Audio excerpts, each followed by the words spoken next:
Өнөөдөр над руу Сүхбаатар дүүргийн цагдаагийн 2 дугаар хилцээ мөрдөгчхийн чинүүний хүн холбогдож байна.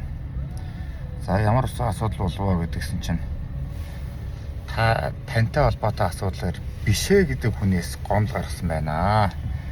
Таныг нэр төр алдар хүндмэн халдсан худал мэдээллийг тараасан хэмээн одоо гомдол гаргажээ гинэ. Тэгээд би бодлоо л да энэ ийм одоо зэрлэг балмад ийм ярахчин ийм хогийн шаарнуудад болохоор тийм гимшил гэдэг юм ерөөсөй байдаггүй юм би. Ерөөсөө тийм би буруу зүйл хийчлээ.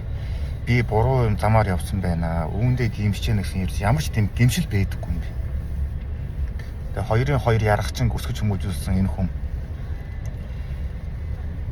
нүдэн дээр нь одоо бэрийг нь алчих гад ярлаад нүдэж байхад нэг удаа өмөрөөгүй жиж, нэг удаа цагдаад өгөөгүй жиж, нэг удаа хүчирхийлэн салгаагүй жиж яаж цагдаад ичгүүгээр гомлорч чаддаг байна. Яагаад ийм одоо муу муухай хүмүүс тийм ичиг сэтгэл байдаггүй юм бол бодоод болохгүй. Тэ энэ би бүрээс хэлэгч үгүй байхгүй.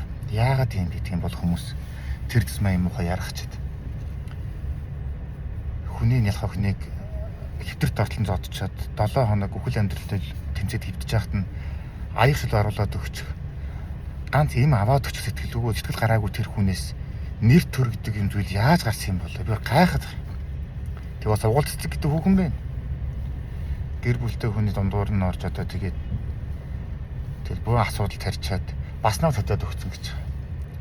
Тэгээд ийм увайгүй, ийм нэр хүндгүй, үн цэнгүй ийм хүмүүсээ дандаа ийм өчүүхэн хөгийн үйлдэл гарч байгаа. Тэг мэдээж энэ хэрэгцээнд бол цагдаа дээр очиод явахгүй тодорхой шүү дээ. Шууд хаагдсан шүү дээ. Худлаа юм байгаа шүү дээ чинь. Тэгтээ чи эсрэгээр яадаг вэ гэхээр миний нэг өдрийн ажил тэгээ барлаа шүү дээ байхгүй. Тэгэл цагдаа юу гэл тэгэл нэг бүтэхгүй юм яар.